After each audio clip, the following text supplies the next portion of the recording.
Hello, I'm sure you're doing great and I hope you're feeling fantastic. Feels really good having you here in our art class today. We'll be learning about pointillism. Do you know what pointillism is? Wow, I'm sure you're eager to learn and know what it is. Now let's see. Pointillism is the use of dots to shade an artwork. If you look carefully at the picture on your screen, dots were used in that picture. It's as a result of what? Pointillism. So pointillism is the use of what? Dots to shade an artwork. If you look carefully, these are pictures done with pointillism. Now let's get started. Let's see how we can make an artwork done with pointillism. First step, add a sticky label and your first and last name to the bottom of the paper. Wow, for example, your name is James May, as you've seen on your screen. Quickly write it at the back of your drawing sheet. That's the first step. If your name is Orobosai, then you write it at the back of your drawing sheet. Step 2, turn your drawing paper over and place it vertically in front of you. Ask your neighbor or volunteer, it can be mommy or daddy, to trace your forearm.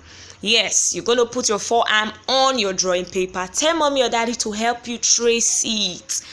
It should be neat. Yeah, please mommy, daddy, or your siblings at home to help you trace your forearm. This is going to be the tree because we'll be drawing a tree and we'll be designing using pointillism.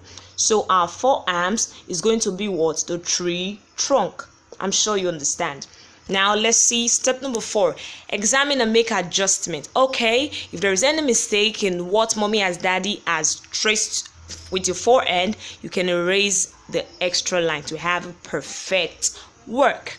Step 5. Use brown crayons to trace over the outline of your hand.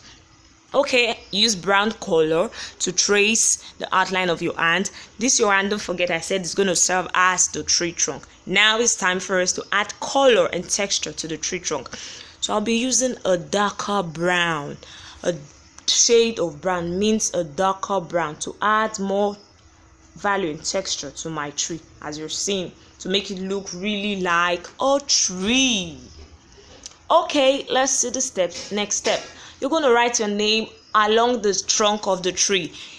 For example, my name is Laura. I write it at the side of my tree. It's just like a squirrel climbing the tree.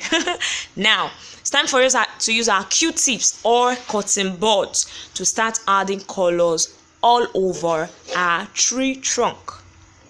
I can start with color red. Wow, it's just for me to dip my cotton bud or Q-tip into my color, then start using to place dots all over the tree. It can be done in 2 ways. You can use it to cover your tree trunk, as you can see on the left, or you can do it outside the tree trunk, as you're seeing on the right. So it's either way. You can use any of them. Add more color. I used red. Now let's see. Wow, I used orange and purple. Wow, looking so lovely. So you can add other colors to make pointillism. So we said pointillism is the use of dots. As we saw, we just use our Q-tips, which is our cotton bud, to start putting dots all over our tree. Yes, these are 2 different artwork of the same. They are the same as what? Pointillism, just that the one on the left does not have the pointillism covering the tree, while the one on the right has pointillism covering everywhere. Next step, look for any place around your house where your artwork can be left to dry. Wow, mine is dried already. Can you see my work? Looking so lovely. Wow, yes, look closely. There's a picture that's also done with pointillism. Watch closely. You see dots all over. Wow, dots all over. Wow, you can see this parrot. Pointillism was used here. Dots to shade. Shade is not just done with pencil. We can use colors to shade. All right, it's been a lovely time in class today. Please don't forget